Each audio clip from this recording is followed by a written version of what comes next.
E para duhet ta nisja sepse u citua pak që mund të vendosin qytetarët me këtë rast çadra përpara, çadra midis. Po ka një kufi aty. Ka një kufi sigurie. Nuk mund të vendosen çadra të dy anës detit. Ka një kufi që është i studiuar.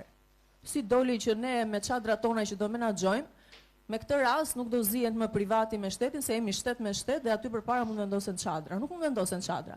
Ky kufi është vendosur me një arsye sigurie. Ka ditë që janë me erë, me dallë, dhe aty nuk mund vendosen çadra sipas dëshirës. Tjetra.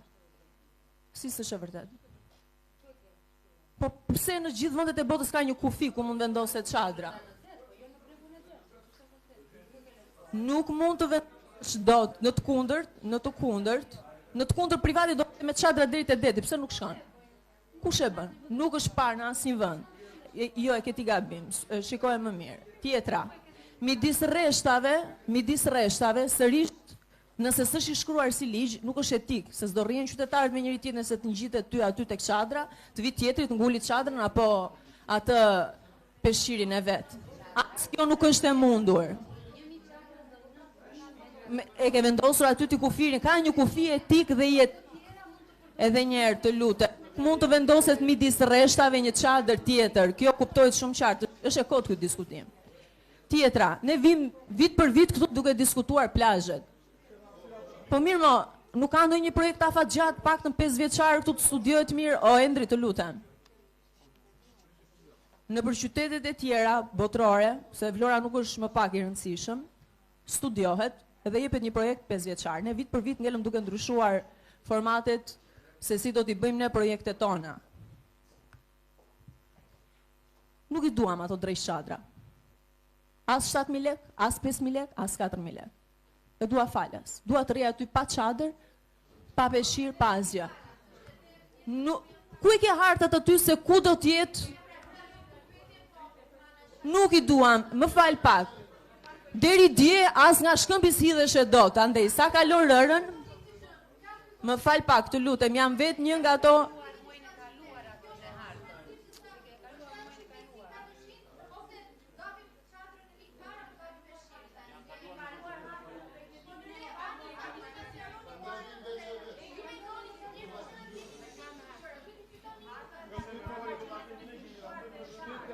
Të lutem, ta mbaroj pak fjalën, edhe pastaj sqarojini të gjitha. Një nga propozimet e mia është ky.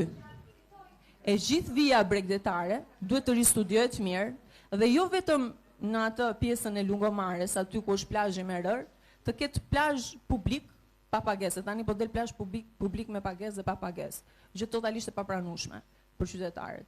Duhet të jetë publik pa pagesë, nuk mund të ketë dhe ashtu dhe kështu. Tjetra. Vendim qeverie.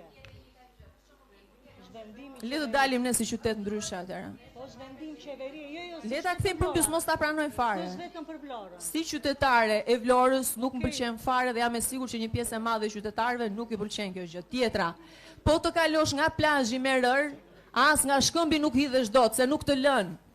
Gjithë plazhi me gur nuk ka asnjë hapësirë. Ata qytetarët që kanë mbi 30 vite që jetojnë, qoftë aty te vilat, zihen poshtë se nuk vendot as pa çadër. As pa çadër, vesh atje. Tani ne do bëjmë sherr vit për vit këtu.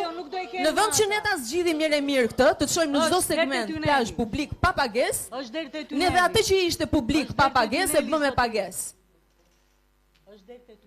Po deri ku do vej ky durim, ose marr vesh? Deri ku?